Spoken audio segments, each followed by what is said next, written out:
सर्वांना जय भीम नमोद्धाय. सुखो बुद्धानुपादो सुखा सधम्म देसना सुखा संघस्स सामग्री समग्गानं तपोसुको. समस्त मानव प्राणी व निसर्गाच्या कल्याणासाठी ज्यांनी दुःखमुक्तीचा आदर्श मार्ग सांगितला ते आपल्या सर्वांचे मार्गदाते तथागत भगवान बुद्ध व 20व्या शतकातील आधुनिक Buddha, Samata Sainik Dal, People's Education Society, the Buddhist Society of India, Republican Party of India या मातृसंस्थांचे संस्थापक, 1956 नंतरच्या धर्मांतरित बौद्धांचे धर्मगुरू, आधुनिक भारताचे निर्माते परमपूज्य डॉक्टर बाबासाहेब आंबेडकर यांच्या स्मृतीस, कार्यास व विचारास प्रथम मी त्रिवार अभिवादन करतो. Buddhist seminary, Buddhist training and conference centre, आधुनिक बुद्ध बाबासाहेब आंबेडकर संकल्पित धम्म प्रचार यंत्रणा निर्मिती, ऑनलाईन प्रेरणा सत्र 29, आठवडा 27वा. या ऑनलाईन प्रेरणा सत्राची सुरुवात आपण त्रिरत्न नमन आणि त्रिशरण पंचशील या गाथेने करूयात. मी आयुष्यमान अंकुजी चव्हाण साहेब यांना विनंती करतो, कृपया आपण त्रिरत्न नमन आणि त्रिशरण पंचशील ही गाथा घ्यावी ही विनंती. आयुष्यमान अंकुजी चव्हाण साहेब. सर्वांनी हात जोडावं. बुद्धं नमामि, धम्मं नमामि, संघं नमामि. नमो तस् भगवतो अरहतो सम्मा संबुद्धस्स. नमो तस् भगवतो अरहतो सम्मा संबुद्धस्स. नमो तस् भगवतो अरहतो सम्मा संबुद्धस्स. बुद्धं शरणं गच्छामि, धम्मं शरणं गच्छामि, संघं शरणं गच्छामि. द्वितीयंपि बुद्धं शरणं गच्छामि, द्वितीयंपि धम्मं शरणं गच्छामि, द्वितीयंपि संघं शरणं गच्छामि, तृतीयंपि बुद्धं शरणं गच्छामि, तृतीयंपि धम्मं शरणं गच्छामि, तृतीयंपि संघं शरणं गच्छामि. पानातिपाता वेरमणि सिक्खापदं समादियामि. अदिन्नदाना वेरमणि सिक्खापदं समादियामि. कामेषु मिच्छाचारा वेरमणि सिक्खापदं समादियामि. मूसावादा वेरमणि सिक्खापदं समादियामि. सुरामेरयमज्जपमादठाना वेरमणि सिक्खापदं समादियामि. साधु साधु साधु. बुद्धं नमामि, धम्मं नमामि, संघं नमामि. खूप खूप साधुवाद आयुष्यमान अंकुजी चव्हाण साहेब. आपण अगदी सुमधुर आवाजामध्ये आणि स्पष्टपणे त्रिरत्न नमन आणि त्रिशरण पंचशील या गाथा घेऊन धम्ममय वातावरण निर्माण केलं आहात, त्याबद्दल परत एकदा आपल्याला साधुवाद. या ऑनलाईन प्रेरणा सत्रामध्ये उपस्थित सर्व मान्यवरांचं सहर्ष सहर्ष स्वागत. या ऑनलाईन सत्राचा म्हणजेच प्रेरणा सत्राचा विषय आहे उद्घाटन संस्कार विधी. महाराष्ट्रातील नव्हे तर भारतातील एक नामवंत साहित्यिक, बुद्धिस्ट व रिपब्लिकन विचारवंत, आधुनिक बुद्ध बाबासाहेबांचा फंडामेंटल बुद्धिझम, अप्लाइड बुद्धिझम आणि राईट बुद्धिझम या विचाराला मोठ्या ताकदीनं पुढे घेऊन जाणारे बुद्धिस्ट सेमिनरीचे मुख्य समन्वयक आदरणीय सत्येंद्रजी तेलतुंबडे सर यांना मी विनंती करतोय, कृपया आपण या विषयाच्या अनुषंगाने आम्हाला मार्गदर्शन करावं ही विनंती. आयुष्यमान सत्येंद्रजी तेलतुंबडे सर. धन्यवाद. जय भीम. कनेक्ट नाही झाला तो. आवाज येतोय सर? हो हो येतोय सर. जय भीम नमो. जय भीम. नमो बुद्धाय. सुखो बुद्धानुपादो सुखा सधम्म देसना सुखा संघर्ष सामग्री समगानो तपो सुखो. धन्यवाद बडगे साहेब, चव्हाण सर. मनमाड मध्ये माझ्यासोबत असलेले बाबूजी, आज संस्कार विधीमधला आणि बुद्धिस्ट कॉन्फरन्स ट्रेनिंग सेंटर मधला आपण शेवटचा विधी पाहत आहोत.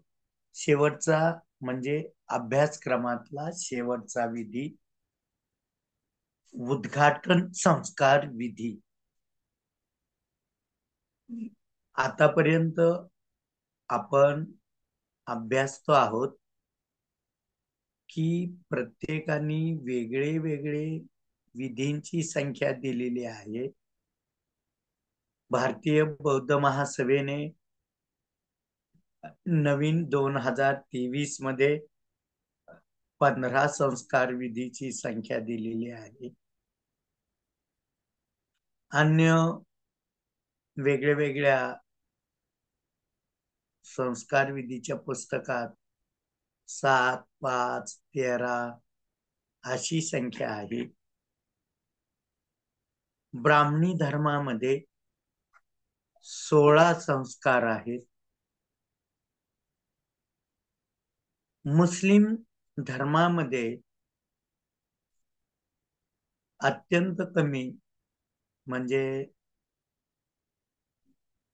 5च संस्कार आहेत. ख्रिश्चन धर्मामध्ये सुद्धा तेवढेच आहेत. आणि संस्कारांची म्हणजे खऱ्या अर्थाने विधीची, कर्मकांडाची संख्या जास्त असू नये, मात्र संस्कार होण्याची संख्या 24 तास असावी. संस्कार सतत व्हावेत. संखारा म्हणजे संस्कार. हा जो शब्द आहे हा पाली आहे आणि पाली शब्दाचा संखाराचा जो अर्थ आहे तो व्यापक अर्थ आहे. संस्कार म्हणजे होणारे चांगले, वाईट आणि न्यूट्रल म्हणजे उपेक्षित संस्कार. ही सगळ्या मिळून संस्कार शब्द वापरलेला आहे. मात्र ज्या वेळेला आपण अनिच्छावत संखारा म्हणतो त्यावेळेला त्याचा अर्थ असतो की संस्कार अनित्य आहे. आणि मग हे संस्कार कोणते? की एखादा नकारात्मक संस्कार, एखादा वाईट संस्कार, एखादा अकुशल संस्कार हा सुद्धा अनित्य आहे. तो बदलू शकतो. वाईट झालेला संस्कार चांगला होऊ शकतो. अकुशल संस्कार कुशल होऊ शकतो. आणि एखादा उदासीन, उपेक्षित असलेला संस्कार हा सुद्धा क्रिएटिव्ह होऊ शकतो, ऍक्टिव्ह होऊ शकतो. कुशल कर्माकडे कधीही तो बदलू शकतो, त्याच्याकडे वाटचाल करू शकतो. या अनुषंगाने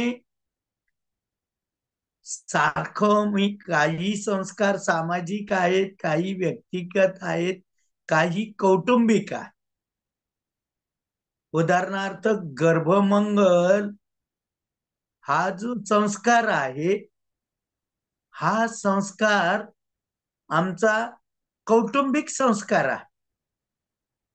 ही काही सांगायची गावभर बाबरा पिटवायची, दौंडी द्यायची किंवा जाहिरात द्यायची बाब नाही, की नाही गड्या माझ्या कुटुंबामध्ये आमची स्त्री जे तिने गर्भधारण केलाय, ही सांगायची दौंडी पिटायची गोष्ट नाही, ही कौटुंबिक गोष्ट आहे.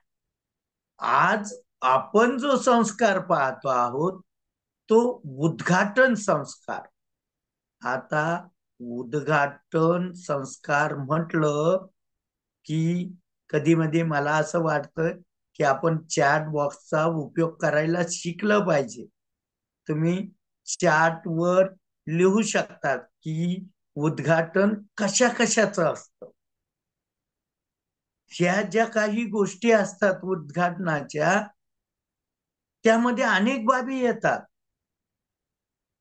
मग सगळ्यात आमचं प्रचलित जी गोष्ट असते की नाही गड्या आम्हाला दुकानाचं उद्घाटन करायचंय, आम्हाला आमच्या सेमिनरीचं उद्घाटन करायचं, आम्हाला आमच्या शाळेचं उद्घाटन करायचं आहे, आम्हाला आता भूमिपूजन घराच्या संदर्भात आम्ही सांगतो, पण रस्त्याचं उद्घाटन असतं, पुलाचं उद्घाटन असतं.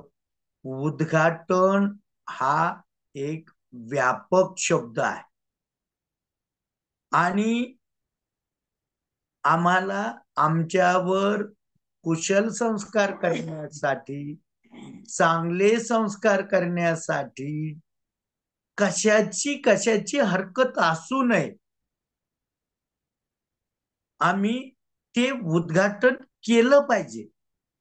आता काही वेळेला त्यांनी मला कधी कधी असे अचानक फोन येतात की सर आमच्या विहिरीला पाणी लागलंय, मग हे याच जलपूजन कसं करायचं.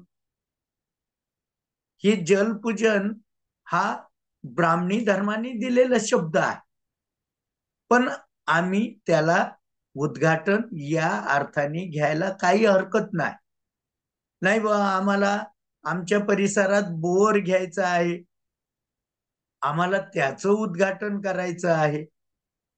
या अनेक ज्या गोष्टी आहेत, या अनेक गोष्टीमध्ये उद्घाटन ही एक आवश्यक बाब आहे.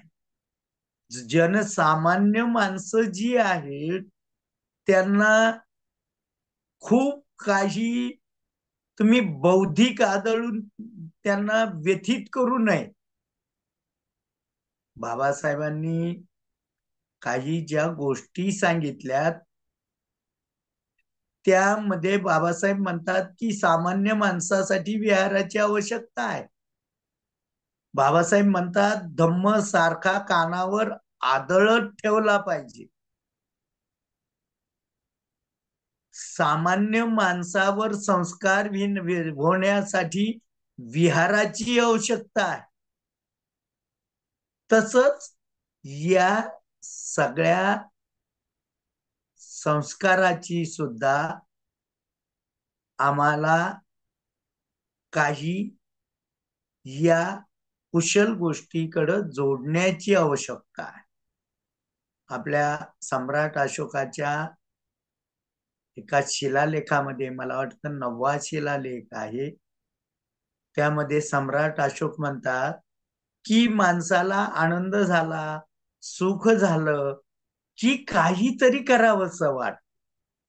माणसाला दुःख झालं तर काहीतरी करायचे वाटतं.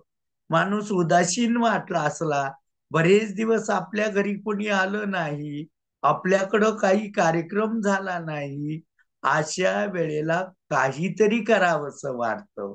अशा वेळेला या विधीची मोठी आवश्यकता असते. आणि आम्ही हे म्हणूच नाही की जो व्यक्ती धम्माकडे येतो, जो व्यक्ती अंधाराकडून प्रकाशाकडे येतो.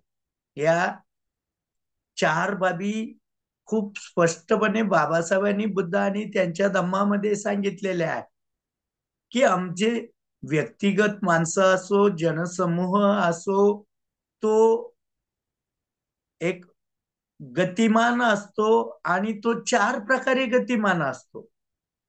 कसा 4 प्रकारे गतिमान असतो, की काही माणसं अंधारात असतात, म्हणजे अज्ञानात असतात आणि ते अंधाराकडेच चाललेली असतात, म्हणजे अज्ञानाकडेच चाललेली असतात.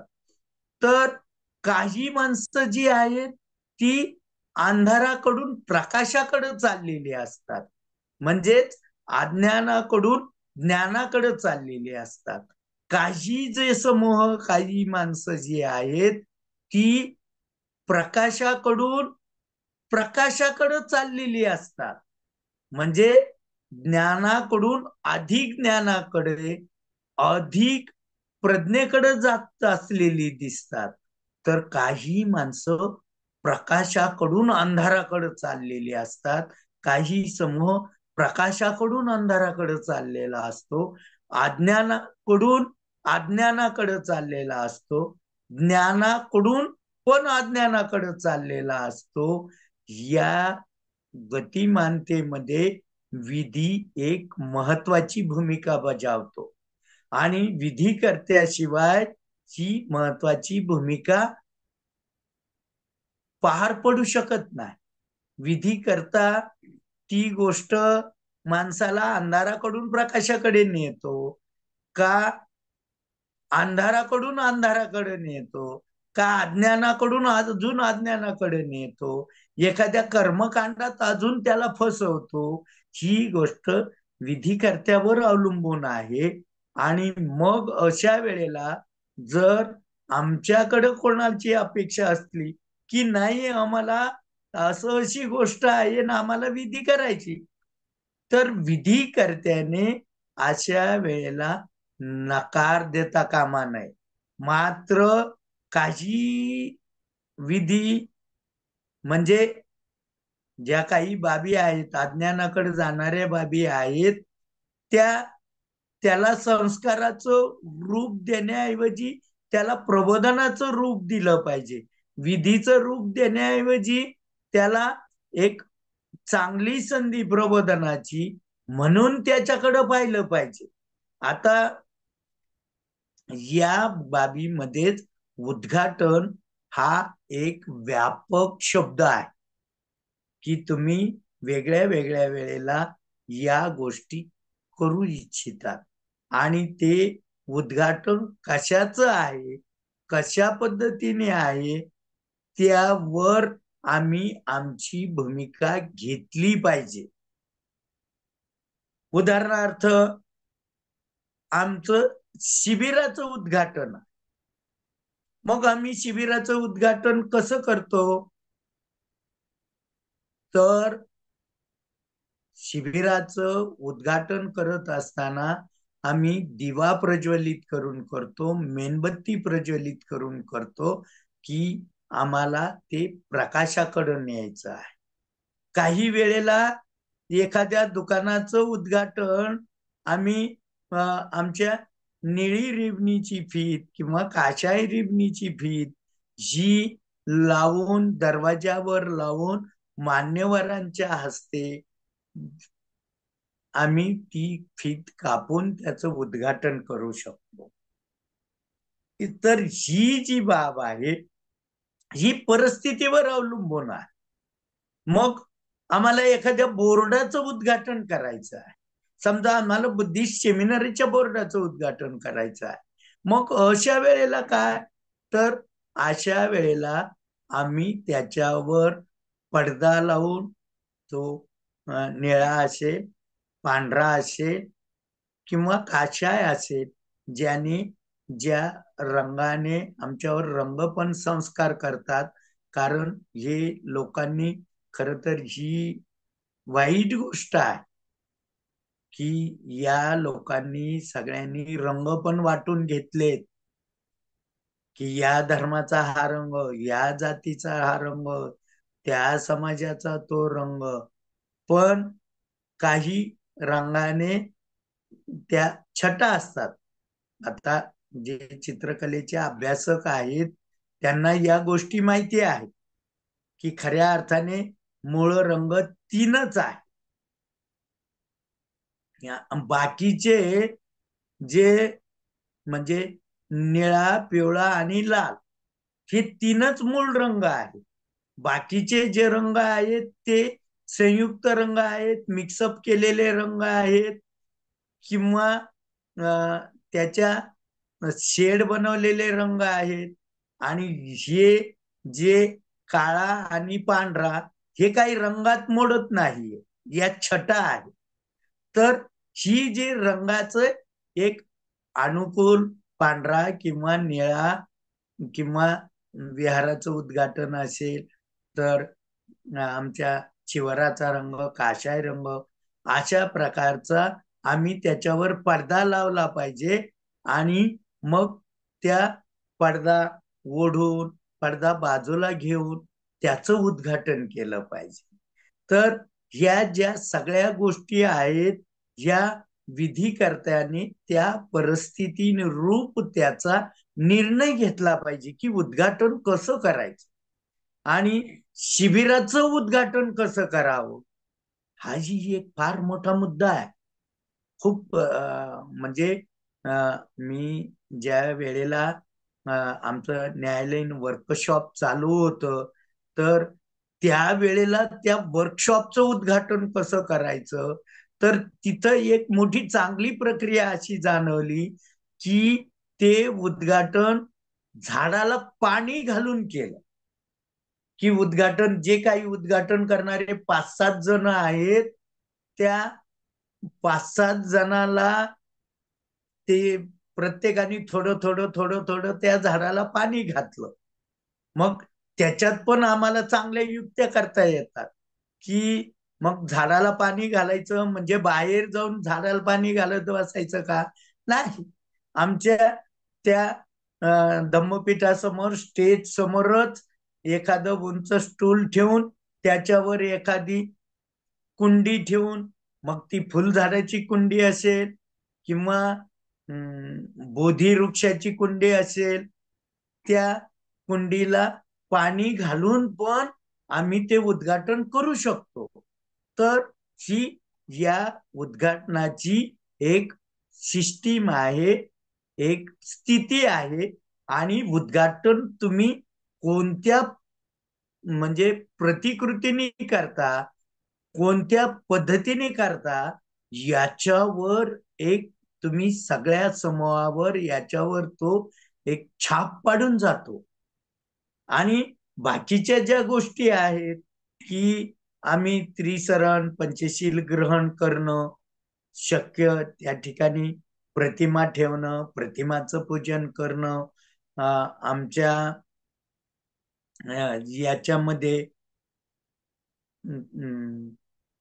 ज्या त्रिरत्न वंदना आहे त्या त्रिरत्न वंदना घेणं किंवा परित्राण पाठाचं आव्हान सुक्त घेणं, सबसुख गाथा घेणं, वेळ असेल आणि पद्धतशीरपणे आम्हाला समजून सांगता येत असेल तर महामंगल सुक्त घेणं आणि शेवटी आशीर्वाद गाथा घेऊन शरणतय गाथा घेणं आणि त्या अनुषंगाने त्याच्यावर प्रकाश टाकणं, त्या उद्घाटनाच्या दृष्टीने ती कृतिशील कसं होईल यावर त्याचा प्रभाव पाडणं, यावर लक्ष केंद्रित करणं, या अनुषंगाने थोडस बोलणं, उद्घाटकाचं स्पीच ठेवणं, अध्यक्षाचं स्पीच ठेवणं.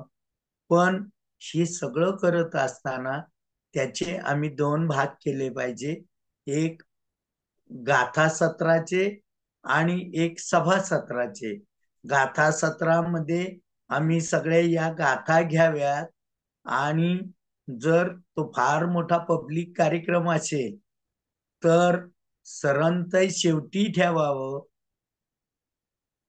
आणि खूपच मोठी सभा असली तर सरंतय घेऊन टाकावं आणि गाथा सत्र समाप्त होऊन आता उद्घाटनाचं सभासत्र सुरू होऊन असं घोषित करून हौशी सूत्रसंचालकाच्या ताब्यात ते माईक देऊन टाकून आपण आपलं त्यातून अलिप्त व्हावं. मात्र आपल्याकडं ज्ञान मागायला कोणी आलं, आम्हाला कोणाला प्रबोधनाची संधी आली तर ही संधी अजिबात सोडू नये. ह्याच या सगळ्या संस्कार विधीचा अर्थ आहे. बुद्धिस्ट सेमिनरीच्या बुद्धिस्ट कॉन्फरन्स आणि ट्रेनिंग सेंटरचं जे सत्र चालू आहे, या प्रेरणा सत्रामधलं विधी संस्काराचा हा जो सिलेबस आहे हा आता संपलेला आहे. आता जे उरलेले 11 सत्र राहिलेले आहेत, या 11 सत्रामध्ये आम्हाला आमचे पर्सनॅलिटी डेव्हलप करणं, आमच्या अनुषंगाने कोणत्या महत्वाच्या बाबी आहेत की आम्ही श्रद्धावंत होऊ शकू, लोकांचीही आमच्यावर श्रद्धा बोलेल, आम्हाला ते मार्गदर्शनासाठी स्वीकारू शकतील, अशा पद्धतीने आम्हाला काही उर्वरित या सत्रामध्ये भाग डेव्हलप करायचा आहे. तर यावर आपण क्रमशः तर बोलूच बोलू. आता यानंतर जे काही आपले आकलन चाचण्या ज्या असतील त्या आकलन चाचण्या थोड्याशा आता कदाचित त्यांची संख्या वाढेल. आपल्या या अनुषंगाने आपण किती पूर्णावस्थेकडे जाण्याची आणि हा भाग संपवण्याची, याचं ऑफलाईन सत्र होण्याची आपली ही अंतिम टप्प्यात चाललेली आहे. तर या ठिकाणी आपण या संस्कार विधीच्या या सगळ्या वेगळ्या वेगळ्या विधीचा भाग या ठिकाणी थांबवत आहोत. विधी मात्र सगळे चालूच राहणार आहेत. संस्कार आपले 24 तास चालू राहणार आहेत. ते अविभाज्य संस्कार आहेत. आपण या सगळ्यात सातत्याने या सगळ्या सत्रात उपस्थित राहत आहात, आकलन चाचण्या सोडवत आहात, आपल्या माहितीला ज्ञानाला प्रज्ञेकडे नेण्यासाठी प्रयत्न करत आहात, झगडत आहात. आपल्या सर्व बुद्धत्व बीजाला, आपल्या धम्म भावनेला, आपल्या संघ एकजुटीला खूप खूप वंदन. जय भीम, नमो बुद्धाय. खूप खूप साधुवाद साहेब. आपण अगदी या विषयाच्या अनुषंगाने आम्हाला बऱ्याच गोष्टी लक्षात आणून दिलेल्या आहेत. यानंतर मी आयुष्यमान दयानंदजी गोडके सर यांना विनंती करतो, कृपया आपण धम्मपालन गाथा आणि शरणत्ते गाथा घ्यावी.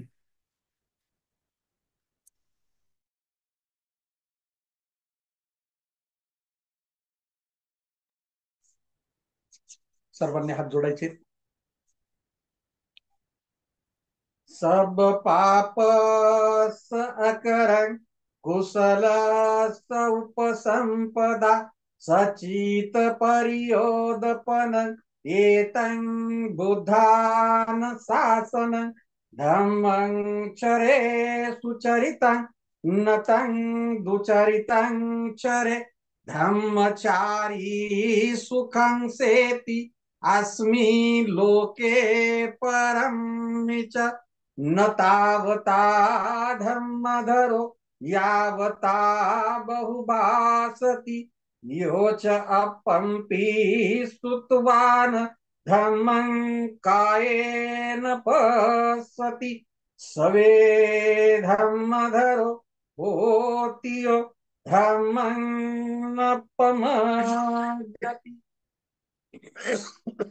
नत्थि मे शरणं अय्यं बुद्धो मे शरणं वरं एतेन सच्चवज्रेन होतु मे जयमङ्गल नत्थि मे शरणं अय्या धम्मो मे शरणं वर एतेन सच्चवज्रेन होतु मे जयमङ्गल नत्थि मे शरणं अय्या संगो मे शरणं वर एतेन सच्चवज्रेन होतु मे जयमङ्गलम् साधु साधु साधु